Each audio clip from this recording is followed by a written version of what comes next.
सेवा ही मेरी पहचान, शंकर सोनेजा। सेवा ही जिनकी पहचान, वो हैं शंकर सोनेजा। फ्री मालेगांव का काढ़ा, फ्री जोड़ों के दर्द का तेल, फ्री नसों के दर्द से छुटकारा पाने की पीने की दवा। सेवा का लाभ उठाइए, सदैव आपकी सेवा के लिए हाजिर रहते हैं शंकर सोनेजा। रिश्तो.com जी मेन ऑफिस जे शानदार कामयाबी खां पोइ रिश्तो.com जी ब्रांच ऑफिस हाणे गोल मैदान निरंकारी हॉल उल्हासनगर 2 में भी उल्हासनगर जे पहिरें में ऐं कल्याण जे शहर वासियुनि लाइ हिक सुहिणी सूखड़ी आलीशान ऑफिस, उहो भी कपल ऐं पेरेंट्स जे मीटिंग रूम सां गॾु। त अचो ऐं अॼु ई विजिट कयो रिश्तो.com, सिंधियुनि जो सिंधियुनि सां ऑनलाइन सिंधी मैट्रिमोनी। नमस्कार, मैं राजेश दलवानी, आप देख रहे हैं उल्लास लाइन बुलेटिन। पिछले 2 दिनों से एक मुद्दा काफी चर्चा का विषय बना हुआ है कि उल्लासनगर शहर के बिल्डर्स, डेवलपर्स और आर्किटेक्ट फर्जी शिकायतों को लेकर उनको परेशान किया जा रहा है, जिसके चलते कई बड़े बड़े बिल्डर्स जो शहर से प्यार तो करते हैं पर शहर में काम करना नहीं चाहते। जहां 2 दिन पहले उल्लासनगर महापालिका में आयोजित एक बैठक में उद्योगपति व बिल्डर राजा गेमनानी ने ऐसे फर्जी शिकायतों के साथ साथ कई विषय महापालिका आयुक्त के समक्ष ऐसे विषयों को उठाया। वहीं शहर के और भी कई विषय जिनमें धोखादायक इमारतें और उनके रीडेवलपमेंट का विषय राजा गेमनानी जी से इन विषयों पर बात की गई। आइए जानते हैं इन सारे विषयों को लेकर राजा गेमनानी ने क्या बताया। राजेश जी, पहले तो मैं आपका धन्यवाद कहता हूँ और आपके चैनल का भी आभार प्रकट करता हूँ कि आपने यहाँ पे आके इस विषय को कवर करने के लिए संपर्क किया। मैं आपको ये बताना चाहता हूँ राजेश भाई कि आज उल्लासनगर के अंदर पिछले कई महीनों से मैं देख रहा हूँ कि सोशल मीडिया पे एक अलग किस्म का वातावरण तैयार किया जा रहा है कि उल्लासनगर में सारे जो प्लान पास हो रहे हैं वो गलत तरीके से पास हो रहे हैं, सारी जो बिल्डिंगें बन रही है गलत तरीके से पास हो रही है, सारे जो बिल्डिंग व्यवसाय करने वाले लोग हैं वो अवैध निर्माण खड़ा कर रहे हैं, अवैध निर्माण बना रहे हैं, जिससे एक शहर का माहौल और वातावरण बहुत खराब होते जा रहा था। और हमें एक मौका मिला जब हमें कारपोरेशन से एक पत्र आया कि जो कारपोरेशन के टाउन प्लानिंग से और बिल्डर लॉबी के अंदर जो भी प्रॉब्लम्स है, ऑनलाइन में प्लान सबमिट करना और बाकी के कुछ इश्यूज आ रहे हैं, उसके लिए संयुक्त मीटिंग का आयोजन किया गया। माननीय हमारे जो कमिश्नर जी आए हैं डाकने साहब ने, उनके नेतृत्व में। तो एक अच्छा प्लेटफॉर्म था जहां पे हमें जो ऑनलाइन की प्रक्रिया में जो प्रॉब्लम हो रहा है वो तो अपनी जगह पे, लेकिन उसके अलावा जो कंस्ट्रक्शन व्यवसाय के अंदर जो बाकी के प्रॉब्लम शहर के अंदर हो रहे हैं, क्योंकि आपने देखा होगा कि शहर के अंदर इतनी सारी बिल्डिंगें तो बनने के लिए तैयार है, शहर के लोग बिल्डर शहर के अंदर काम करने के लिए तैयार है, शहर का विकास डेवलपमेंट करने के लिए तैयार है, लेकिन जो ये पिछले 1-2 साल से जो शहर का माहौल चंद लोगों ने खराब करके रखा है व्हाट्सएप ग्रुप पे, सोशल मीडिया ग्रुप पे, कि पूरा शहर अवैध बन रहा है, पूरे प्लान गलत पास हो रहे हैं, पूरे बिल्डर चोर है। तो ये जो कौन हो सकता है आपके साथ? देखो, मैं वापस आपको इसमें थोड़ा क्लेरिफिकेशन दूंगा कि लोगों को ऐसा लगता है कि मैंने जो आरटीआई के जो लोग हैं मैं उनके खिलाफ हूं या उनके खिलाफ कुछ बोल रहा हूं, ऐसा बिल्कुल नहीं है। आरटीआई के जो लोग हैं यहाँ पे जो आरटीआई के तहत काम करते हैं, बहुत अच्छे लोग भी हैं जो शहर के हित के लिए, शहर के समाज के हित के लिए, शहर के डेवलपमेंट के लिए और शहर में जो गलत हो रहा है उसको रोकने के लिए काम करते हैं। उनका मैं धन्यवाद करता हूं। लेकिन कुछ लोग ऐसे हैं जो आरटीआई का सहारा लेकर महानगर पालिका से छोटी छोटी चीजों को बाहर लाकर और बड़े तरीके से महानगर पालिका की बातों को सोशल मीडिया पे पोस्ट करके शहर के अंदर, शहर के लोगों के अंदर, शहर के व्यवसाय करने वाले लोगों को एक डर सा माहौल पैदा कर दिया है राजेश भाई। उसकी वजह से चंद लोग हैं जो शहर को बर्बाद करने के ऊपर तुले हुए, चंद कंप्लेनर्स है जो शहर के लिए क्या बोलते हैं कि गलत काम करने के लिए जो आगे आ रहे हैं। मेरा उनसे रिक्वेस्ट है कि मेहरबानी करके आप ऐसे लोगों को राजेश भाई मीडिया के अंदर, समाज के अंदर कैसे उजागर किया जाए और कैसे शहर के लोगों को, शहर के विकास को और शहर के व्यवसाय लोगों को बचाया जाए, उसके लिए आगे आना चाहिए। ये लोग यहाँ पर यह भी सवाल है कि ऐसा करने के लिए आपके शहर के अधिकारी और बिल्डर ही उनको मौका देते, क्योंकि टाउन प्लानिंग डिपार्टमेंट में हमने भी देखा है कि पिछले कुछ दिनों में जो इनसे पहले टाउन प्लानर था, अधिकारी था, उन्होंने फर्जी अधिकारियों और कर्मचारियों की नियुक्ति की थी। वो किस लिए थी? इन्हें जब जब चीजें सारी शहर के सामने आती है तो ऐसे सवाल जवाब उतना लाजमी होता है। 100% राजेश भाई, वो लाजमी होता है। मैं उसका कोई भी सपोर्ट नहीं कर रहा हूं। मैं कहता हूं कि अगर उल्लासनगर के अंदर कोई भी गलत तरीके से प्लान पास करता है, उल्लासनगर के अंदर कोई भी बिल्डर गलत तरीके से बिल्डिंग बनाता है, या उल्लासनगर के अंदर कोई भी अधिकारी गलत तरीके से अपने स्वार्थ के लिए कोई गलत प्लान पास करके देता है, तो ऐसे लोगों के ऊपर 100% कार्रवाई होनी चाहिए। लेकिन इसका मतलब ये नहीं कि अगर 4 लोग गलत है तो आप 400 लोगों को गलत ठहराओ और पूरे शहर के लोगों को ऐसा मैसेज पहुंचाओ कि पूरा शहर। राजेश भाई, आपको याद होगा कि आज हमारे शहर के जो फ्लैट बायर्स है, जो हमारे शहर में रहना चाहते थे, वो नहीं रहते हुए कल्याण, अंबरनाथ, बदलापुर, थाना, वाशी की तरफ पलायन हो गए।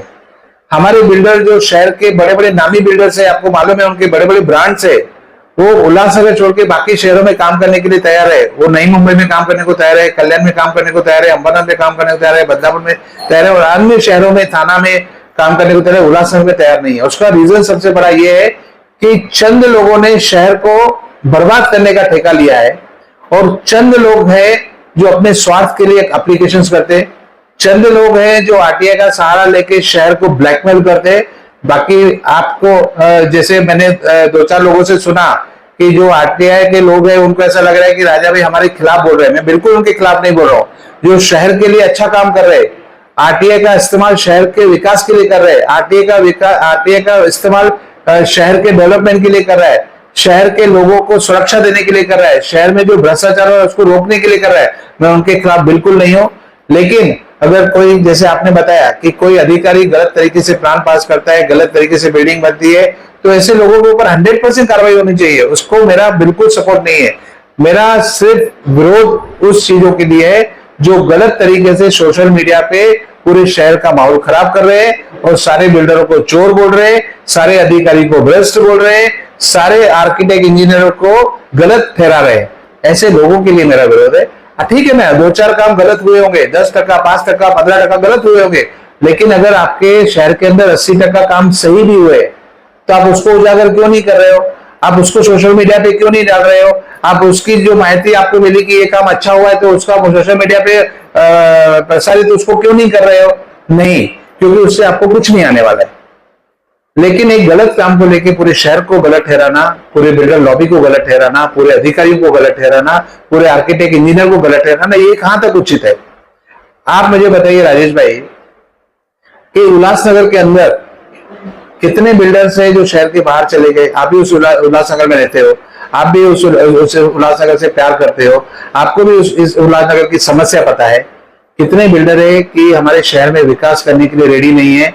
कितने लोग हैं कि हमारे शहर में रहने के लिए रेडी नहीं है?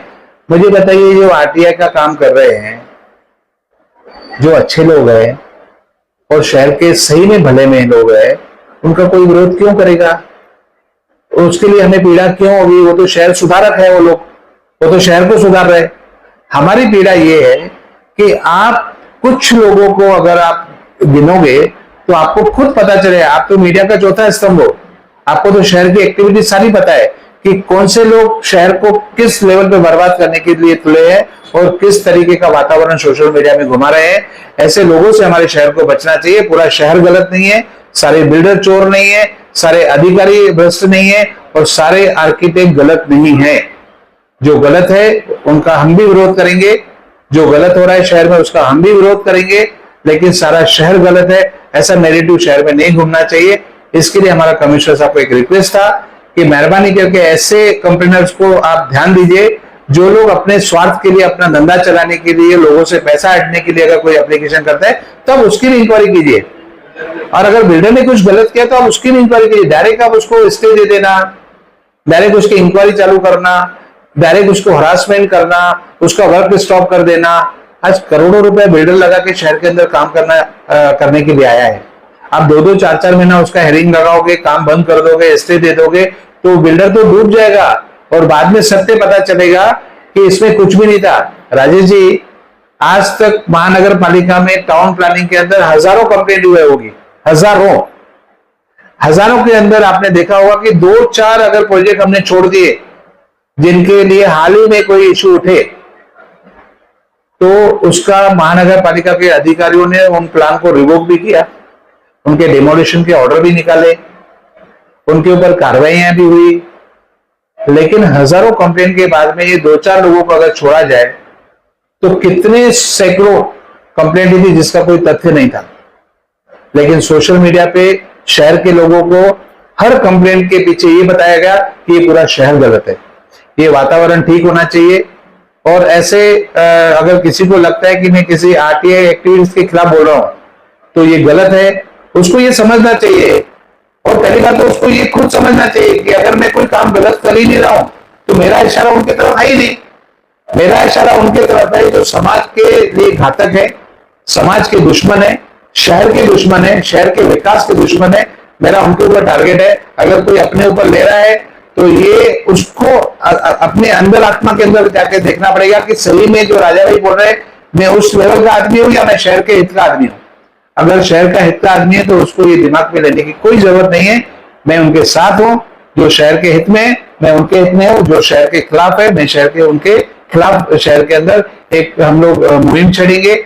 मैंने सारे बिल्डर्स को, सारे आर्किटेक्ट्स को एक संगठन बनाने के लिए बोला है। सब लोग साथ में जुड़ो। अगर हम सही है, हम गलत नहीं है, तो हमारी भी बातें कमिश्नर साहब के पास और अधिकारी को पहुंचनी चाहिए, सरकार को पहुंचनी चाहिए। आपने सोशल मीडिया के ऊपर जाकर बदनामी करना या बिल्डर्स के खिलाफ जाकर लिखना या करना, इन बातों का जिक्र किया। यहाँ पर एक सवाल यह उठता है कि पिछले 2 दशकों से हमारा शहर धोखाधड़ी के ट्रस्ट है, जहाँ पे कई सारी यादें गए, कई सारे लोग बेघर हुए। तो लोगों ने यह भी देखा है कि उस टाइम पे जब बिल्डिंगें टूटती है, खाली होती है या कराई जाती है, बिल्डरों का जो आम रोल था तो लोगों को उनका हक देना या उनके डॉक्यूमेंट्स पर पेपर देने, सिग्नेचर करने, काफी सारी चीजें थी। तो लोगों ने ऐसे बिल्डरों को भी देखा जिन्होंने अपना लोगों को हक देने के लिए एकदम पैसों की रिक्वायरमेंट की और सारी चीजों की बातें कही। तो लोग इसके लिए जल्दी से इन बातों पर विश्वास कर लेते जो आप बता रहे हो। सही बात है राजेश भाई। आज देखो, आपको मालूम है कि धोखाधड़ी का जो मामला है वो पिछले कई सालों से प्रलंबित था। 2006 में हमारे शहर को रेगुलाइज करने का एक अच्छा कायदा आया, लेकिन 2023 तक उसका इंप्लीमेंट नहीं हुआ। मैंने उस दिन ये बात भी कमिश्नर साहब के सामने रखी कि आज हमारा शहर का एक नसीब अच्छा है कि हमारे थाना डिस्ट्रिक्ट से ही हमारे नेता श्री एकनाथ शिंदे साहब महाराष्ट्र के मुख्यमंत्री बने और उसका फायदा हमारे शहर को बहुत डायरेक्ट हमारे शहर को फायदा हुआ उसका, क्योंकि उनके सुपुत्र डॉक्टर श्रीकांत शिंदे जो हमारे शहर के खासदार है और हमारे आमदार बालाजी किनीकर, कुमार अडानी, गणपत गायकवाड़, सारे लोगों ने मिलकर इस शहर को, उस अध्यादेश को इंप्लीमेंट करने के लिए जो हाल ही में एक्शन लिया और जिसकी वजह से वो सारा अध्यादेश वापस फ्रेश होकर हमारे उल्लासनगर महानगर पालिका में आया है। तो मैंने कमिश्नर साहब को बोला, सर इसका जल्दी से जल्दी इंप्लीमेंट होना चाहिए और शहर को जल्दी से जल्दी रेगुलाइज करना चाहिए। और जब तक ये शहर रेगुलाइज नहीं होगा, उनको डी फॉर्म नहीं मिलेंगे, शहर के उनके मालकी हक नहीं मिलेंगे, तब तक शहर का विकास नहीं होगा। तो शहर के लोगों को डेवलप होने के लिए शहर के जो इलीगल बिल्डिंग्स है उनको वापस रेगुलाइज करके बनाने के लिए जो प्रक्रिया है उसको जल्दी से जल्दी पूरी करनी चाहिए, तब जाके शहर के लोगों को इंसाफ मिलेगा। तो आप इस विषय को लेकर अभी लोगों को क्या आह्वान करेंगे? लोगों से मेरा यही आह्वान है कि मेहरबानी करके आपके जो भी रेगुलाइजेशन के घर करवाने के लिए प्रस्तावित वहां पे एप्लीकेशन पड़ी हुई है या आपने आज तक एप्लीकेशन नहीं की है, जल्दी से जल्दी उल्लासनगर महानगर पालिका में एप्लीकेशन करके अपने घरों को, जो इलीगल है, जो अनऑथोराइज है, जो अवैध तरीके से बन गए, आप उसमें ऐसा भी एक प्रोविजन है राजेश भाई कि आपको सिर्फ रोड और नाली छोड़ के बाकी किसी भी रिजर्वेशन में आपका घर आता हो तो उसको रेगुलाइजेशन करने का उसमें प्रावधान है। रिडेवलपमेंट को लेकर और बिल्डरों के बीच में जो आप बोलते हो कि जिनके गलत इंफॉर्मेशन सोशल मीडिया पर डाली जा रही है, उसको लेकर लोगों से क्या आह्वान करें? मेरा ये कहना है कि जो रिडेवलपमेंट के जो लोग काम कर रहे हैं, जिस भी फील्ड में वो लोग हैं, तो उनके झांसे में नहीं आते हुए रीडेवलपमेंट, अगर आप सक्षम हो, फ्लैट धारक अगर सक्षम है, बिल्डिंग में जो रहने वाले लोग सक्षम है, तो पहले सबसे अच्छा बात यह है कि आप महानगर पालिका में खुद जाके सारे लोगों का कंसर्न लेके महानगर पालिका से पहले बिल्डिंग को अपने रेगुलाइज करवाओ। जब आपके पास टाइटल आ जाएगा, रेगुलाइजेशन आएगा, तो जरूरी नहीं कि आपका बिल्डर ही रीडेवलप करेगा, अगर आप सक्षम हो तो आप खुद कर सकते हो और आपको उससे ज्यादा फायदा होगा, क्योंकि जब आप बिल्डिंग खुद बनाओगे तो आपका उसका जो प्रमाइसेस है वो भी ज्यादा मिलेगा। अगर आपका घर 400 फुट का है तो हो सकता है वो 500 फुट का मिलेगा, 600 फुट का मिलेगा और उसमें खर्चा भी कम आएगा। और अभी महाराष्ट्र गवर्नमेंट ने जो अध्यादेश जारी किया रेगुलेशन के लिए, बहुत कम दामों में जमीन का जो रेट उन्होंने लगाया है, मिनिमम जो 10% जो हमारा रेडी रखने का रेट है उसका 10% ही आपको भरना है। और रेगुलाइजेशन का जो अवैध निर्माण का जो खर्चा है वो 2200 रुपए पर स्क्वायर मीटर भरना है, यानी कि बहुत कम रेट में आपका घर रेगुलाइज हो रहा है। तो ये सारा काम बिल्डर के भरोसे न रहते हुए आप खुद भी कर सकते हो।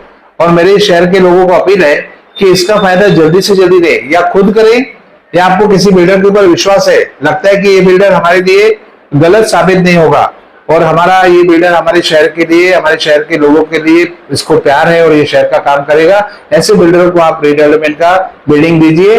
और लेकिन मैंने देखा है राजेश भाई कि बिल्डिंग के अंदर अगर 25 फ्लैट धारक है तो 24, 22, 23, 20 रेडी होते हैं करने के लिए, लेकिन उसमें चंद 2-4 लोग ऐसे होते हैं जो जानबूझ के बिल्डिंग को अटकाने के लिए, अपने स्वार्थ के लिए, ज्यादा डिमांड करने के लिए सारे बिल्डिंग के प्रोजेक्ट को, रीडेवलपमेंट को अटका के रखता है। ऐसे लोगों को भी आपको ध्यान में रखना पड़ेगा और ऐसे लोगों के लिए भी आपको एक्शन लेना पड़ेगा, बिल्डिंग ओनर्स को। और ऐसे लोगों के खिलाफ भी आपको पुलिस में या बाकी जगह पे जाके कंप्लेंट करनी पड़ेगी, क्योंकि ऐसा कभी नहीं हो सकता है कि बिल्डिंग के अंदर 2% लोग अगर सारी बिल्डिंग को डेवलपमेंट करने के लिए बांधा बंध रहे हैं तो उसको कहीं ना कहीं रोकना पड़ेगा। और हमारे शहर का रीडेवलपमेंट इसके लिए भी ज्यादा रुका हुआ है, क्योंकि हर बिल्डिंग के अंदर 2-4 लोग ऐसे हैं जो इसके लिए एकदम अपोजिट साइड चलते हैं और अपनी अलग अलग डिमांड रखते हैं, जिसकी वजह से शहर के बहुत सारे रीडेवलपमेंट भी नहीं हो रहे। और मेरा शहर के लोगों को एक आह्वान है कि जो सोशल मीडिया में चल रहा है कि पूरा शहर गलत है, पूरा शहर अवैध है, या यहाँ पे सब अधिकारी भ्रष्ट है, या सारे नेता भ्रष्ट है, या सारे बिल्डर चोर है, ऐसे लोगों को ध्यान में न रखते हुए मेहरबानी करके उनको अवॉइड कीजिए। और हमारे शहर के अंदर बहुत सारे काम अच्छे भी है, आप उनके ऊपर ध्यान दीजिए। और जो सोशल मीडिया पे गलत अफवाहें फैलाई जा रही है उसके ऊपर मेहरबानी करके शहर की जनता ध्यान न दे। ऐसे लोग जब किसी को कोई जानकारी लेनी चाहिए तो क्या आप उनको ऐसी जानकारी देने के लिए तैयार हैं? मैं आह्वान करता हूं शहर की जनता को कि अगर शहर की जनता, बिल्डर्स और इंजीनियर्स को मैं आह्वान करता हूं कि अगर आपको ऐसा कोई भी भ्रमित करने वाले लोग आपको दिख रहे हैं शहर के अंदर, या आपको भ्रमित कर रहे हैं, या आपको मिसगाइड कर रहे हैं, या आपको किसी भी किस्म की जानकारी चाहिए, तो आप मेरे से डायरेक्ट संपर्क कर सकते हैं। और मेरा 24 घंटा ऐसा रहेगा कि मैं शहर के लिए, शहर के विकास के लिए, शहर के लोगों के लिए काम आऊं। उल्लास लाइन बुलेटिन को सब्सक्राइब करें, बेल आइकॉन दबाएं और देखिए उल्लास लाइन बुलेटिन की न्यूज़ सबसे पहले आपके मोबाइल पर।